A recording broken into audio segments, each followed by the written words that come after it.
Alright, what is going on, guys? Got another breakdown for UFC Vegas 69. This one's on the prelims at flyweight. We got Juancamilo, Ronderos taking on Clayton Carpenter.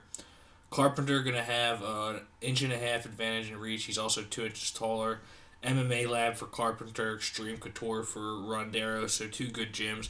But I guess I will start with Clayton Carpenter. The favorite in this one opened up about 3-1. It's kind of sitting there, money's sort of trending in on Ronderos, but still a Husky favorite for Clayton Carpenter, minus 280 on DraftKings. But yeah, neither guy has an extensive record. They both have a fair amount of amateur fights. 6 fights for Clayton Carpenter went 5-1, and 8 fights for Ronderos. I believe he won all of them. But yeah, for Carpenter, this will be his 7th pro fight. He did fight on the Contender Series against Edgar Chairez, and Chairez. We might see him back. He's very big for the weight class, and he had him hurt. His eyes swelled up after a big shot in the first round. Carpenter's did. Carpenter got rocked in the first, but really close second round. Could have gone either way, in my opinion. Maybe edge Carpenter, and then in the third round, Chairez kind of got tired, and Carpenter was able to win. So he was a big favorite in that one. A little dicey, but again, decent opponent. It's kind of good to see him test it. He got it done early in his previous 2 fights with LFA, fought 4 times with LFA.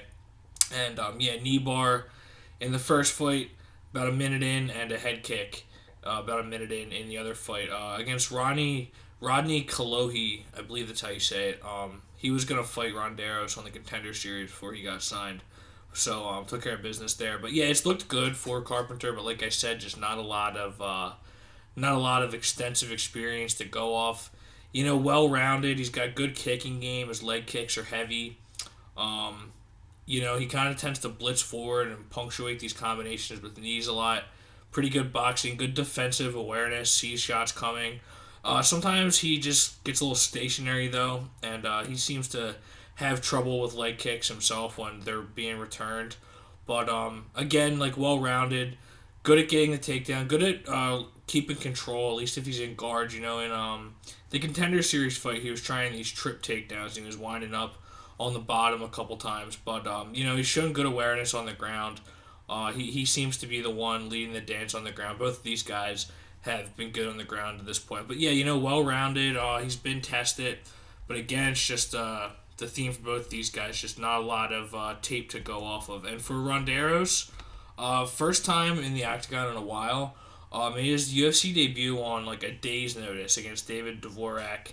And, I'm still high on David Dvorak. He presents a lot of problems for these flyweights. He's so big. So he gets cracked in that one, eats a knee, and then ends up getting caught in a rear naked choke when it goes to the ground. Again, Dvorak just really big, really long limbs. I think he was able to get that one with one arm.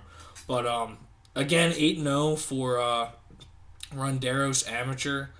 A lot of decisions and a couple stoppages. He has a couple submissions on his record at the pro level, too. And, stylistically, I'd say he looks to almost exclusively use his striking to get in close, get to the clinch, and then look for these judo throws or just transition to the back from the clinch. He seems to have a high gas tank and a high pace that he pushes. Works in a lot of ground and pounds, just chipping, but he's usually looking for the submission, and he does a good job of just keeping on it and finding that submission. Against Eric Shelton, he did go 5 rounds there. It was kind of back and forth with Ronderos winning the position sometimes, Shelton winning the striking exchanges, but a lot of clinch battles in that one. Could have gone either way. It kind of looked like on first glance that Shelton won, but again, man, there's just not much we can take from the records.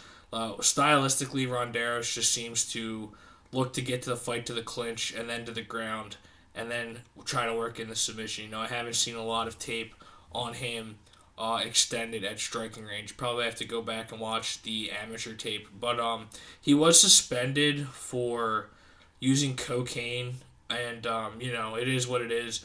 I don't think it's fair to say, or it doesn't seem like it was like he was just doing a lot of coke. He might have done it once or twice and just kind of got unlucky with USADA there, but it is what it is. Then he did say that he had an injury. He hasn't disclosed what it is, but he described it as traumatic and said it was tough to come back from.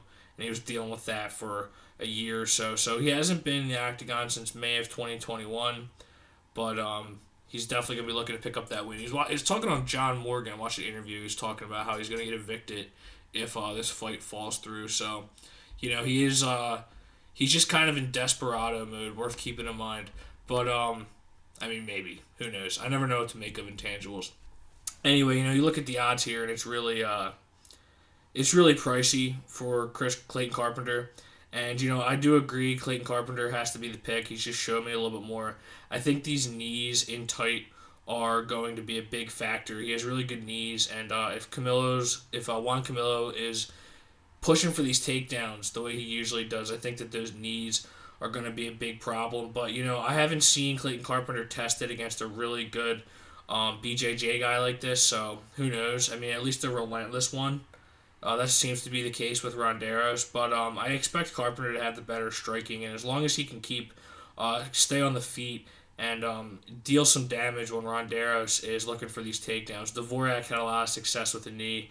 Again, Carpenter's knees kind of jump off the page in terms of weapons that work for him, so I guess Carpenter's got to be the pick, but I'm not really looking to bet it. It's kind of looking at this fight. It's just like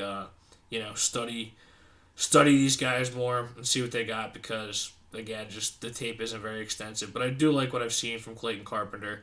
Seems like he could have a high ceiling. So thanks for watching, guys. Sure, subscribe and take it easy.